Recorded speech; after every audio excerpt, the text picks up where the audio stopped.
And now the end is near, and so I face the final curtain in the theatre of dreams. Joe Sanson, Wow. match day 38. It's here, and it's going to be maybe perfect. Yeah, why am I a little bit emotional after that speech? I'm not going to lie to you. The Theatre of Dreams, great setting for the final game.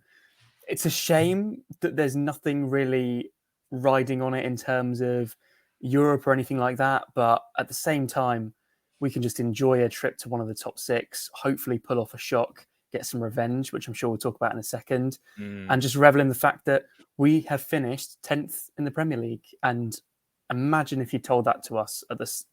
Well, when was Marco Silva going a bit crazy? Rightfully so. End of July, after the Villarreal game, we were thinking we need some defenders. The PR guys suddenly linked us with about 5 centre-backs at once, I seem to remember.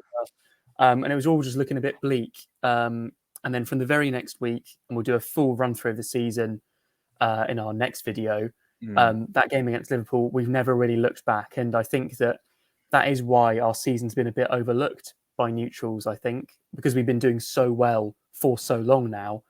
And what a way that we could finish the season on Sunday. Yeah, I'm sort of glad there's nothing riding on it, because of the last experience we had at Old Trafford, I'm just going to get a load of PTSD from it. So I can sort of just be like, let's just embrace it, enjoy the occasion.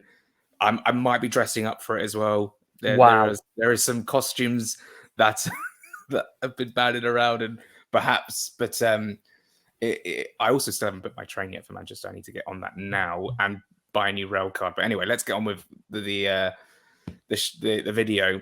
I was upset last night with Monday Night Football. No mention of Fulham. Yeah. And actually, I think, was it Sammy or Peter? They made a very good point on Twitter saying that the reason why we weren't mentioned is because we've just been like flatlined all season. So like no one's, because you like along the way they've been impressed, but because we've been, I don't even know how to explain it. I think you know what I mean. Like I know what you mean, because for example, you see recently, and rightfully so, Gary O'Neill is getting a lot of praise for the Bournemouth job, because for a while they really looked like they were in the mire. They were one of the favourites to go down significantly, and they turned it around at around the 3/4 mark of the season. You see Steve Cooper, the same for Nottingham Forest after they were safe at the weekend. Whereas Marco Silva's, I know that he's nominated for Manager of the Season, which is wonderful. I sadly don't think he'll win it, but I think that it's wonderful that he's nominated. We've not been in the bottom half since, I think, the second week of the season when we were against Wolves. And we're not getting the praise for that because we've never dropped to those levels. It's what people now expect from Fulham, and that's how quick that narratives sort of turn. You know, less than a year ago, we were a yo-yo club. We were embarrassing that we were even back in the Premier League. We never give it a go. Now it's just, oh yeah, Fulham are mid-table. You know, what did you expect? That's just sort of how it goes. And you have to take the rough with the smooth as a fan. You know, as a non-top six club, a lot of people take less interest of Fulham and of other teams that are of a similar stature or similar place in the league to us, such as a Palace, who we played at the weekend, and we'll talk about that in a second. But realistically, what we've done, we have defied the expectations of the newly promoted teams the most significantly. Everyone thought that at least two of us would go down, Fulham and Bournemouth. Everyone thought that Forest would stay up because they signed loads of players. Forest actually underachieved the most, and it was the exact opposite that we overachieved the most, with Bournemouth also doing a very, very good job in staying up, and comfortably so in the end. So a wonderful season. It was I think, a great atmosphere at the Cottage the other day to sort of mark it as a send-off for the players for the work they've done. Hopefully not a goodbye to some of them. It was just a shame that we couldn't quite get it over the line and seal the win. But in the end, it didn't matter too much. The only thing that was really riding on it was potentially finishing above Brentford and beating our record points tally, which still could happen on Sunday. Yeah, it still could happen. We need to win the game against Manchester United. I think going back to what happened last night, I can look past the Fulham mention, but when they spoke about players who made such an impact on one team, and changed their whole team. Paulinho wasn't even mentioned. Yeah. And I would argue, and Fulham biased maybe, he is the one player that's impacted the quality of a team tenfold. Like, 100%. incredibly. Like Casemiro, yeah, but United already have a good squad. And obviously their midfield last season was a key issue, and they have addressed that, and he is a good player. However, without Paulinho and all his tackles and all his contributions, we would be struggling, I believe. And obviously we don't want to lose him in the summer, but it doesn't matter. That's two people's opinion who a lot of other people will be praising Paulinho, and the whole Fulham fan base know how good he is, and a lot of the Premier League wider audience know how good he is. That's fine. But yeah, the Palace game was great. Good to see Mitrovic score. Good to see Hodgson back. And it was a Desmond, as I predicted. So disappointing in the way we conceded at the end, or near the end. But I thought it was a very good game of football, and just one that we could sort of enjoy, and sort of reminded me almost of that game we drew 2-2 to Palace on the last day of the season when we were already relegated. Although it was a much happier atmosphere and it reminded me of that too, Jack, in the way that the atmosphere was two teams that were basically done for the season. Obviously far more positively than the last time it was 2-2. There was some really great football from both teams at times. I was impressed by some of Palace's players. I was also impressed by some of ours. But in the end, I think a draw was a fair result on the day. I thought that Palace created some very good chances and could have nicked it at the end when they started to put a bit of pressure on. Equally, on another day, we don't concede that scrappy equaliser, and we hold out for a win that takes us to our record points tally. So that was a bit disappointing, but great to see Mitrovic back. And on another day, he could have had a hat-trick. Obviously missed that sitter in about 30 seconds into the second half. But it just shows, he is just, the goal is attracted to him almost. Like in 1.5 games, well, like 1.25 games essentially, he's got 3 goals and he could have had 4. It's great that he's got 14 goals a season in the league. He's got 1 in the cup as well, obviously, at our next opponents in that infamous game. So basically, he scored in 3 games in a row, Jack. Technically. Yeah. And he's in great form, and it's great that he'll finish the season like that. What's also good is that our other players are still delivering. Willian, another very good performance, and obviously got the assist. Harry Wilson winning the penalty. It was just an all-round happy day, I think, even though you wouldn't really expect to be saying that after you concede an 83rd or 84th minute scrappy equaliser to fucking Joel Ward. I mean, I'm not being funny. I mean, when's he last scored? But at the same time, just quite a funny game and quite a fun game. So I was loving the atmosphere. I was loving the things that we got given. Big fan of stuff like that. I'm easy to win over when there's anything that's sort of a display. Yeah. I like that sort of stuff. Such a merchant for that sort of stuff. Yeah. I will ask you one question about Palace before we move on. The Palace game. It was not actually the game, it's after the game. I had to go and set up for the press conferences afterwards, so I didn't get to see the lap of honour as such. I saw them when they first came out, and I thought, actually, I need to get down just in case Roy comes out. And I just want to ask you, were you still there in the ground? Did you see I saw a couple of things from Twitter, but in terms of body language from certain players, the Paulinho, was it a goodbye? I don't think so. I don't know. We can't really tell. But from your perception, was there anything that you sort of took from that, or was it just all just a celebration, basically? I think it was just celebrating. Yeah, I stayed until just after Paulinho's. So basically, what they were doing was, for anyone that wasn't there, was the songs that they were playing were the actual songs of some of the chants. So, for example, they're playing "Don't You Want Me" for Kenny Tete, Baby, for example. Then Mitro's on fire, Freed from Desire, and then, as they'd already come past the Hammersmith end and they were going around the Riverside side, that was when Tequila came on. So Paulinho came back to sort of do his thing. And the reason that I think it's absolute bollocks that that's a goodbye is, even if he was leaving, he wouldn't know at this point. So how could it possibly be a goodbye? No one's bid. Do you know what I mean? Like, it's obviously not a goodbye. It was a happy moment. Like, it was his appreciation for the fans. Mitrovic's reception was wonderful throughout the game as well. Mm. Pereira and Ream were obviously also there, one on crutches, one with a sling. And it was great to see them have a bit of a moment because their seasons were cut short in that Man City game, but they were both huge integral parts of this season. Amazing. The only one that was a slight negative for me was, and not that he did anything wrong, was Solomon. I knew you were going to say that. I just in terms of what he put on Twitter, and this might be me reading too much into it, that very much seemed like thank you for everything, and we both move on. Time to go. And we'll wait and see what happens with that one. Yeah. Cedric, I didn't even notice him walking around the pitch. I would have said goodbye to him because we don't know if we're going to sign him, but good servant. Same with Kazawa, James. There were so many of them on there, to be honest with you, Jack. But I loved it. It was, the first time in a long time where I was looking at that squad going, I really hope you're all here next season, because in the relegation years, you're thinking most of you are going to be gone. In the promotion years, you're thinking, this is great, but we need to make quite a few improvements in a weird sort of way. But we still do as well. And we still do. But the core parts of that team need to be here next season for us to improve. So proud of the team, man. So proud of what we've achieved. So proud of the backroom staff, the manager, everyone. It's been a really good season on the pitch for Fulham, and well, we've got one to go. And actually, it'll be interesting to see the body language of players after this game coming up, because that is the final game.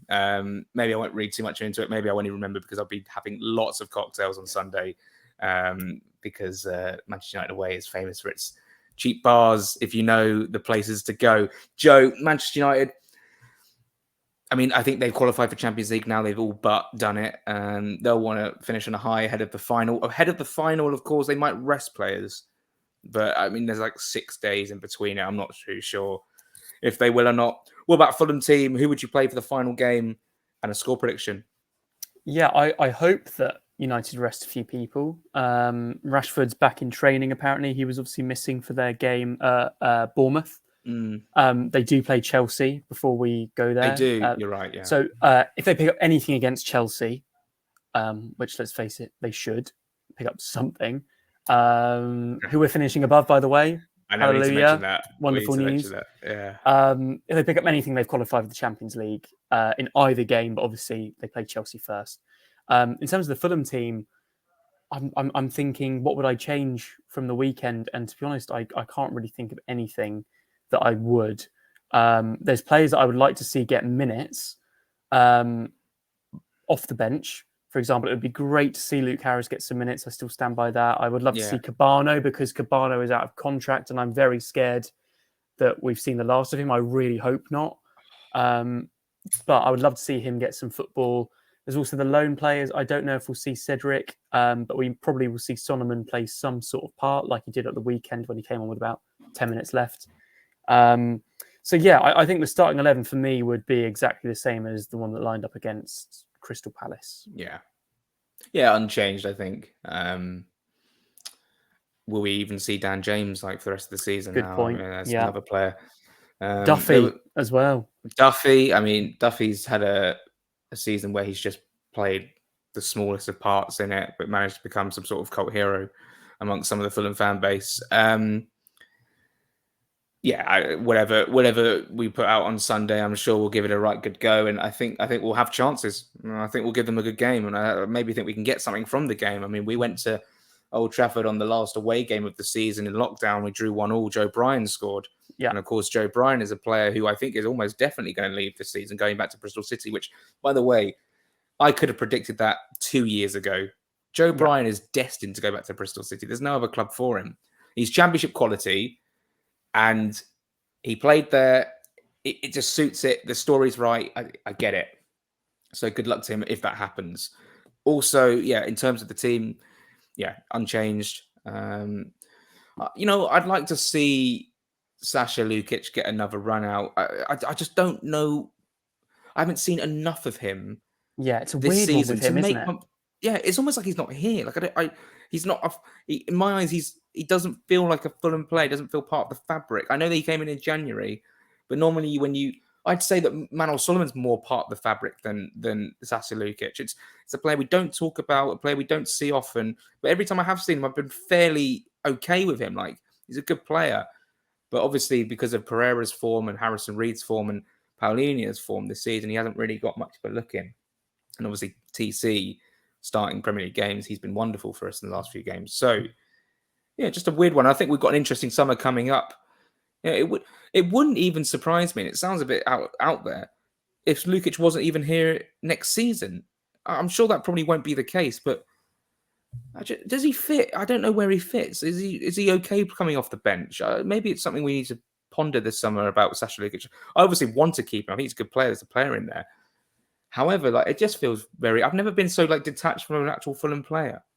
And maybe I'm being a little bit silly. It's a weird one. Like, he hasn't had many chances because since he's come in, Reed has improved so much. There was a point when Reed's form had dropped a bit, and we were thinking, he doesn't offer enough goals and assists. Like, the work rate's great, but he's basically playing as a box-to-box midfielder. We need more. And Lukic has basically given him the kick up the arse, and his end product's improved a lot.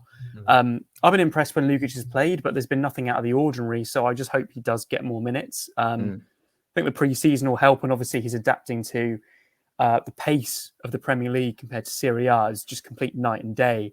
You can't be pedestrian, and that appeared to be almost his style. So he was thrown in the deep end, when Paulinho was out, by playing that 6 role, when he's probably more box to box. So I'm keen to see what happens in the summer, but I do agree it is a bit of a weird feeling when we don't really know what he offers at this point long term. So I trust that we've made the right decision in getting him, and that he'll prove to come very good. But it's just a matter of when he'll be given the chance for that to happen.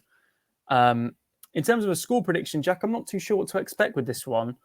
But I can see us going there and being really determined in getting something. And I really do think Mitrovic is going to get a goal just because narratives happen. And I think that it's worth pointing out that United have only conceded 8 goals at home in the Premier League this season. Have they really? Which is, quite frankly, phenomenal. Half of those came in 2 games against Brighton and Leeds, 2 each. Wow. So in the rest of the season, aside from those 2 games, that's another 16 games. They've only let in 2 goals, which is just unbelievable. That is amazing. They're going to concede a 9th, and it's going to be 1-1, I reckon. That is my theory. Yeah, I was tipping towards 1-1. I was actually going to go 2-2 again, but I don't want to push my luck after last week. So, yeah, I'm happy with the 1-1. I think it will be an equaliser as well from Mitrovic. It really does seem that way. Like a penalty for Bruno Fernandes in the first half. He'll tuck it away. We'll push and I think Mitrovic will get one quite similar to maybe the goal he scored in the FA Cup. Maybe like a cross and a header. And yeah, I'm looking forward to it. I hope Mitrovic doesn't have this narrative in his head too much and just goes in like a bull in a china shop and does something silly. I don't think he will, but I can imagine the crowd will get on him, maybe boo him. Yeah. I don't know who the officials are, but I will be interested to see who it is. It won't be Chris Kavanagh for sure. And Joe, just before we go, there's a big. We're not a big game on Sunday. For us, it is a big game. We're looking forward to it. There's 2 more relegation places to be filled. 3 can go down. Leeds, Leicester, Everton. Everton have a slight advantage at home to Bournemouth. Everyone's at home. Leicester at home to West Ham. Leeds at home to Spurs. I was at the London Stadium on Sunday, and I was fearing for Leeds when they were 3-1 down or 2-1 down. And really, their second half performance was woeful, and the Leeds fan had basically given up at 3-1, and they're all heading for the exits. And I read the story on the Athletic this morning about the permutations of them being relegated. It sounds nasty. But then again, that happened with Burnley last season. Look at them now. But the Championship next season is going to be mental anyway. Who's going down, and how do you see it playing out? I think the Leeds West Ham game, like you said, that basically I think removed Leeds as an option for staying up, because I just can't see both Everton and Leicester slipping up in their home games. I'm also not certain that Leeds beat Spurs, even though they have everything to lose and Spurs don't have too much. I just think it's a case of which European competition they managed to get into. I just can't see it happening. That being said, what a story it would be if they did. I mean, I don't want it to happen. I want Leeds down. Let's not even lie. I think it was hilarious. Everton and Leicester is a weird one because it is now in Everton's hands. I think it's such an Everton thing for them to just simply not beat Bournemouth, who are on the beach, who have been pretty lacklustre in their last 2 games against Palace and United. Palace in particular didn't have a shot on target. They created a few more chances against Manchester United, which is obviously a positive sign for us when we play them on Sunday. That being said, the Goodison crowd behind them, I can see Everton getting over the line here, regardless of what Leicester do. And Leicester will be playing, obviously, a West Ham team that have their focus elsewhere. But their focus was elsewhere on Sunday, and they still managed to beat Leeds. I think that Everton and Leicester will both win. And I think that Leeds maybe get a point against Spurs. But I can't see Leeds staying up regardless. Yeah, I agree. I thought that Leicester's performance last night was commendable, but they were absolutely battered. I mean, they had 1 shot in the whole game, and they almost scored from it. Like I thought defensively it was commendable, but they rode their luck, which you have to in those sorts of games. But like to have 1 shot, I mean, I thought that was a bit of a pathetic performance going forward when they had Maddison the ball. and Barnes on the bench from the start. They didn't know what to do with it, and they finally sort of made inroads in added time, and it was a good save from Nick Pope. But yeah, I mean, I'd be partly fuming if I was a Leicester fan, because I just thought, if they defended like that for a few more weeks, this would be in their hands right now. They would know that a win against West Ham keeps them up. I think it's too little too late for Leicester, unfortunately, which is amazing to think that a team who won the Premier League, although, I mean, they avoided relegation miraculously the season before they won the league, so maybe it's not so amazing, but it is incredible, the decline. I don't think they should have sacked Rodgers. We're now seeing the fruits of teams like Fulham and Nottingham Forest, who didn't sack their managers, are now staying in the Premier League. Even look at Bournemouth when, I think they sacked Parker very, very early on after a very damaging defeat, and sort of doesn't really count because there was so much time left in the season. But yeah, I agree with you. I think that Leeds and Leicester will go down. I think Everton will have just about enough to stay up, and fair play to Forest for beating Arsenal, getting over the line. Yeah, also, congratulations to Newcastle for getting Champions League football. That is going to be very exciting next season. And finally, it's the playoff final. Oh, yes. On Saturday, Coventry versus Luton Town. I mean, amazing narratives. Obviously, we're not too keen on Coventry after what happened last season and the nonsense off the pitch, but that's just a very small sample size of their fan base, who, by the way, where have they been all season? Suddenly they turn up for their big game against Birmingham in the playoff semi-final. No, I'm not knocking it. I'm just saying, it's for a championship season, you've got to be there. For a championship season, you have to be there. Their stadium is huge. They've got a huge fan base, but why are they not going to the Rico? I don't get it. However, it's going to be a great game, but I would like Luton personally to go up. What about you? I'm really torn on this one. Because your friend's a Coventry fan, isn't he? Yeah, he is, but at the same time, I don't like them. So, I don't like the club, by the way, not my friend. Oh, right, yeah. But I'm also not a big fan of Luton. So, can both teams lose? I don't know. No, I think what's tough with this one is it's really hard to call. But what I am happy about is that there's, I know this is a bit ironic coming from us, is that there's like a new team coming up. I know that we've been up and down a little bit, but I think it's quite exciting because Burnley, they've been there last season, same with Sheffield United. This is a new team, and I like that. I really don't know how to call it. I think this one might literally go all the way because I can't separate them. So yeah, someone on penalties, don't know who. Honestly, couldn't even give you a prediction. If I had to, for the sake of just coming back next week and seeing if I was right or wrong, I'm going to go Luton coming up. I think the Rob Edwards Watford Luton story is pretty, for me, that's the tipping point for me. I think that's the reason as to why I want this to work out for them so much. Also, the Kenilworth Road means, it's fairly close to London. If I can try and get down there a few times next season, if things work out that way, then that would be great. And also, Gyökeres not going to the Premier League means get him to the sign cottage.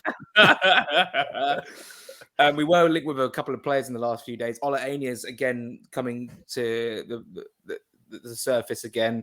Plie from Borussia Mönchengladbach. We can get into this next week, and we've got the transfer show coming in the summer as well. Joe, that is it.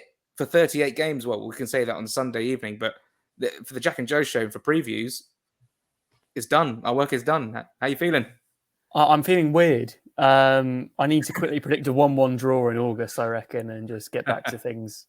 Sheffield United away, first game of the season. I'll predict a 2-0 win, but looking forward to fixture release day. That's another thing that I always look forward to. It's always mid-June. I don't know the exact day. That's quite soon. I know. Counting down the days, mate. I can't wait. Ooh. Well, I say counting down the days, and I don't know when it is, but I need to. I'm just counting for eternity. But it's been a great season. Thank you so much for the support on the channel. We're not going anywhere. We'll be back next week, but it's been a great year for growth for us personally as well in terms of the channel and the support, which does happen with Premier League football. But equally, the engagement that we've got has been sensational. So thanks to everyone that's stuck with us.